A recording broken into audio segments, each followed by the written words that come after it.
And we are live! Welcome back, guys. We are the Trauma Guys. I'm Lee. I'm Fayaz. And we are back to talk about the American Deathmatch wrestling in America. The Tournament of Death, they call it. Now, this is something we weren't familiar with. We're wrestling fans. CZW. Yeah. Now, I've heard of CZW, but it's not something that I've watched a lot of or looked up.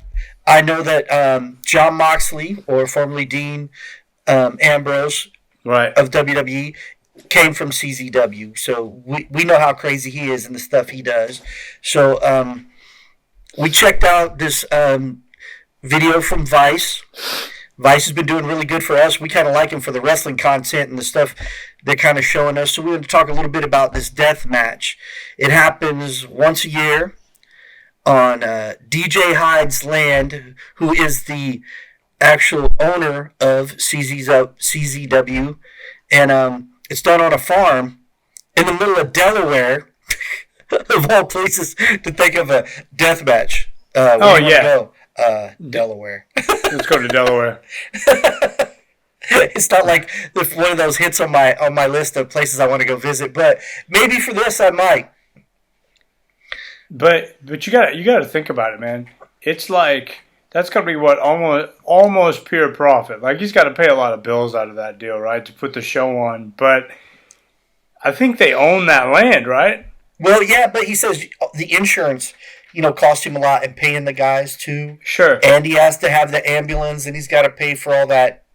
Right. Stuff. So by the time he comes out of it, he says he makes this amount of money, pays his mortgage, right? So that's why merchandise is important, right? Because he was just talking about purely ticket sales, right? Yeah, but he said when he bought the CZW from the founder John Zandig that he had to mortgage his grandparents' home. Yeah. So him and his wife live at his grandparents' house.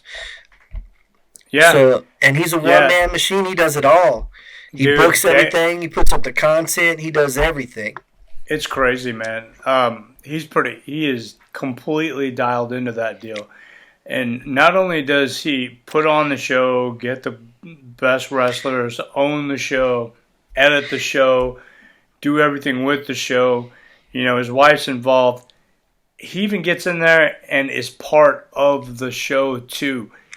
And when I say part of the show, he's not holding back, man. I mean, he gets in there and does just as much crazy stuff as all the other guys do. Yeah. Well, not just that, but they said they allow the fans to bring weapons to give to the wrestlers to use.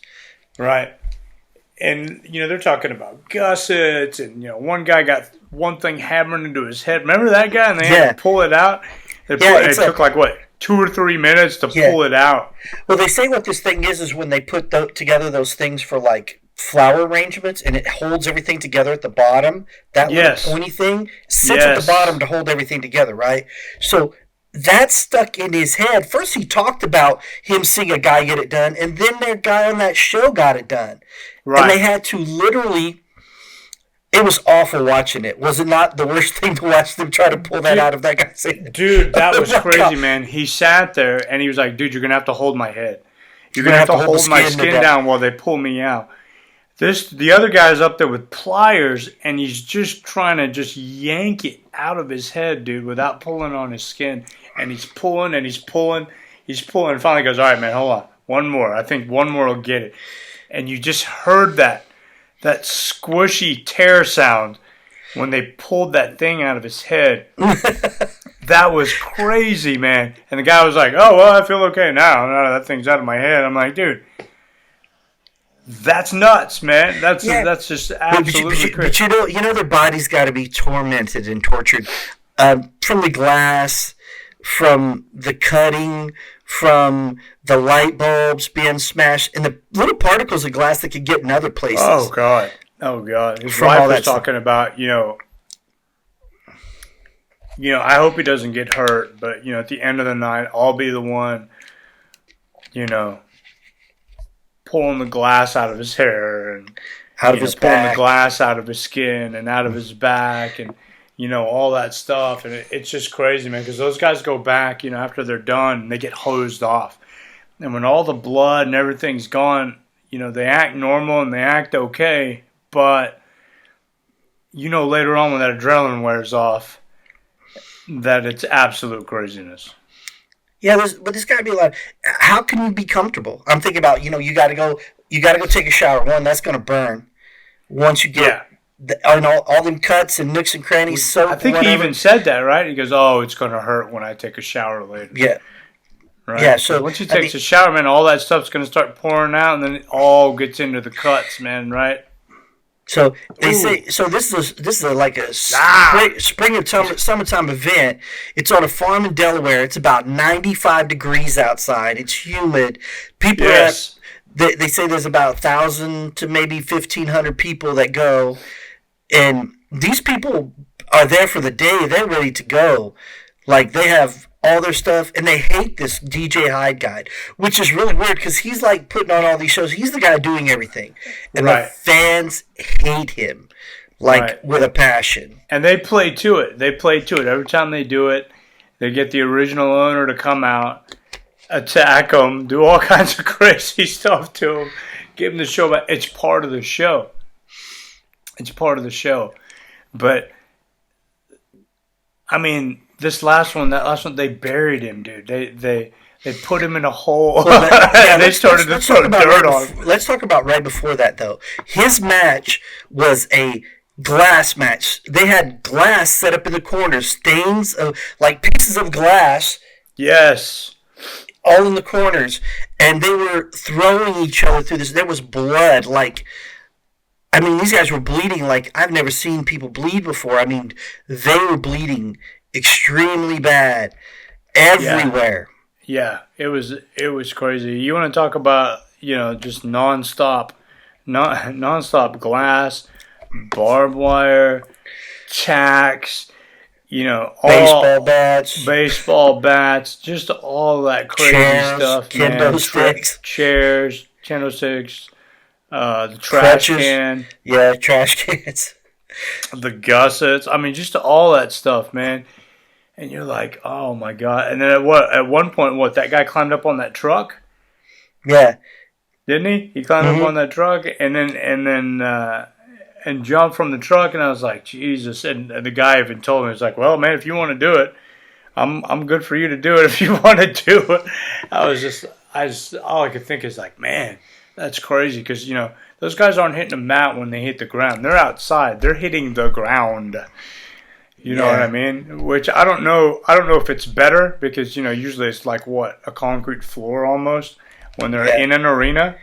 Or a wooden floor, whatever it may be. But in this case, it was the earth, right? They're getting slammed. They're getting slammed by the earth, when they miss, or if they have to, throw something where they miss or be outside the ring. So it was, dude, that was nuts. And I get some guys that this is their thing. Okay, I'm a death match guy. That's what I do. I do the death match. And the death matches, a lot of that stuff started in Japan. Because Japanese always, they're far beyond above everybody. They're leading that pack of insanity, electric barbed wire fence matches, and all that crazy stuff. And these guys doing it, I get it's kind of a niche thing, but after a while, your body can't handle it. We look at people like Mick Foley, even Terry Funk. Forever and a Day has been this guy that's just this hardcore legend as well. And those guys, their joints and their knees don't work anymore. It takes them 45 minutes to an hour to get out of bed. They don't have any cartilage left in them. They can't barely move. They're, and their bodies are in terrible shape. And I get you a lot of people calling it an art form. And there's a few people that said, oh, this is an art. I get once in a while a death match cool, or maybe one of those events, but I don't think at every event it should be that way. Just because it doesn't do anything for you after a while. It seems like that would kind of lead to, I don't know, kind of a bruh.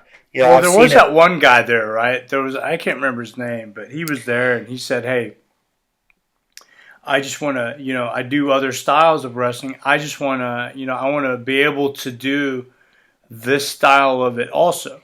And, there is an art to it, obviously, right? Mm-hmm. There is, right? Because that's what it is. Wrestling is like crazy theater, right? So there is an art to that type of deal. But it's like you said, if it's all hardcore all the time, like I could do that once, maybe watch it. I could watch a show like that one time. But if that's all I ever watched all the time, I don't think I would enjoy it as much. No, I think it's one of those things when it's done, and it's done a little bit where it's kind of, this is going to happen at this event, so it's built up to it.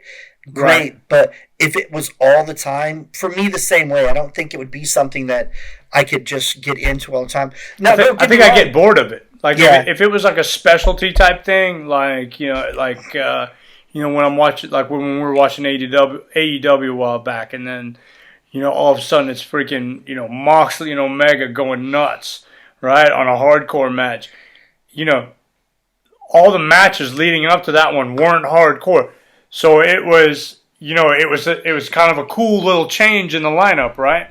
But then. But if if it's 10 matches and all 10 matches are that, right? It's to me it's kind of like, well, I'm kind of just seeing almost the same thing over and over again. It would start to wear on me after a while. I'd be like, I'd probably get bored with it personally. Yeah. Now it was cool to watch. Absolutely. I love that and those guys that are into it and you're a fan of it. Yeah, for sure. Respect to the performers too, man. Because those guys, that's all they do. All the guys who just strictly do the hardcore, man, you guys, not to say regular, other styles aren't putting their bodies in, risk and harm and, through, just a lot of pain. But, props to you guys, man, for getting out there and hitting that fan base and, really wanting to, put that passion behind that. Yeah, because it takes a lot for somebody to do that to themselves because that's dangerous. One mistake, man, and in that style, if that person's not...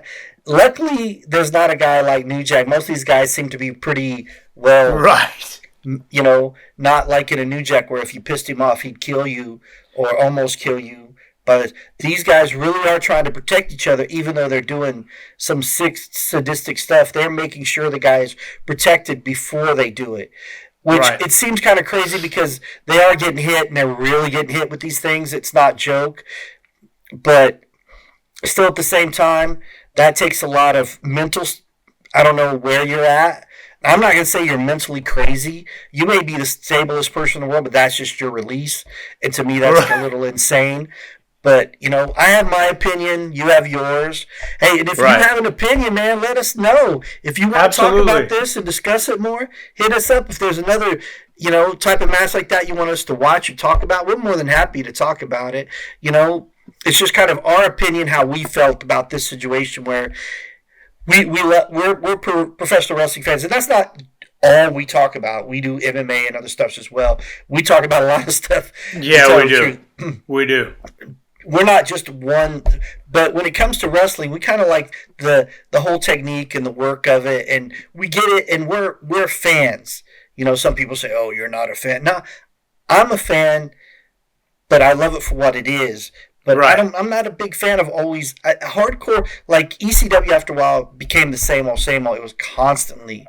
And I think that's what drug it down is because it was cool for a moment, but then that's all it ever was. Instead of having one match that was really extreme, every match had to be, and sometimes just a good technical and it was like, match. Can we top it? Can we top it? Can we top it? Okay, instead of going through, 2 chairs stacked, we're going to go through 6 stacked up.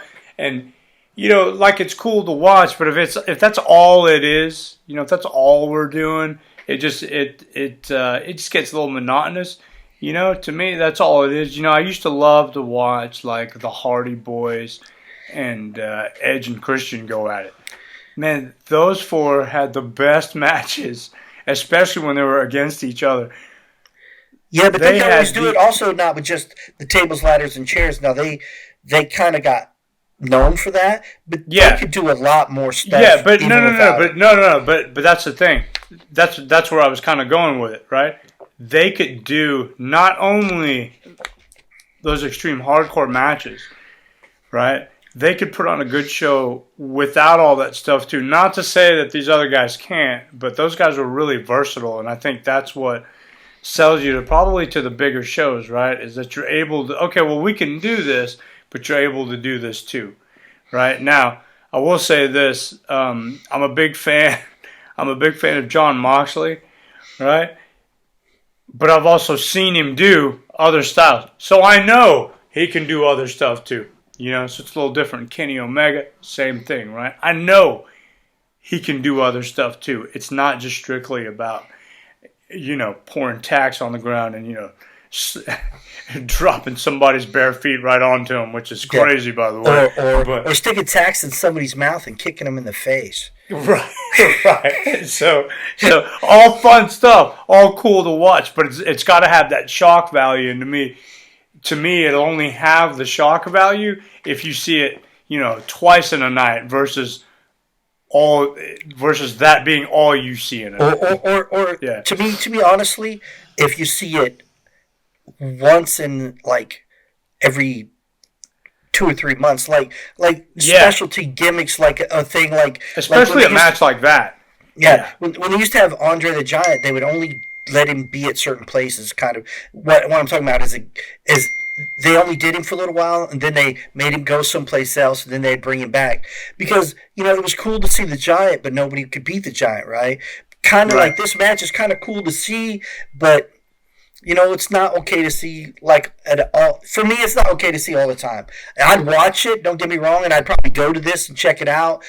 But it's not something that I would think that I would just sit and want to watch repeatedly over and over again. Right. That's true. Although props to CZW and Combat Zone Wrestling, man. That guy's out there hustling. He's putting on a good show. Yeah. And he's getting in the show and getting crazy with those guys. And for what that show is, I could probably watch it once a year. Yeah, I could watch that once a year. If that's all it was. Yeah. If you want to support those guys, go and check out their stuff. They got stuff online. CZW. Again, you could go to YouTube and check out the Vice Deathmatch in America. It was the 15th annual. I think they're like at the 17th or 18th now, something to that effect.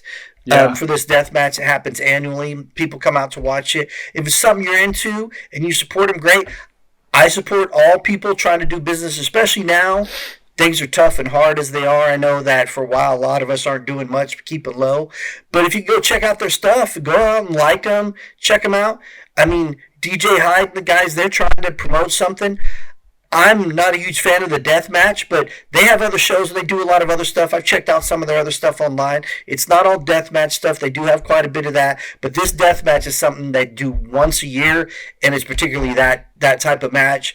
And we said before, if it's done like that and it's not all the time, it's probably more something you could look into and be like, wow, I saw this. But something that I wouldn't be into all the time. But a lot of great people have come from those guys. Go and check them out. If you like what we got to say, give us a comment. If you don't, show us to somebody else. Maybe they'll like it.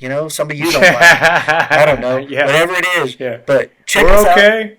Yeah, we'll talk to anybody. We'll let anybody listen to us. We don't care. It doesn't matter. If you don't like it, it's not for you to like, right? There's a lot of stuff I don't like. There's a lot of stuff Lee doesn't like. But there's a lot of stuff we like too. So, if maybe you're out there doing some hardcore stuff, getting crazy, man, send us some of your stuff or, give us a link to something you'd like us to cover, But hit like. Don't forget to subscribe, okay? That's what keeps us going and keeps us coming after you in these boring times.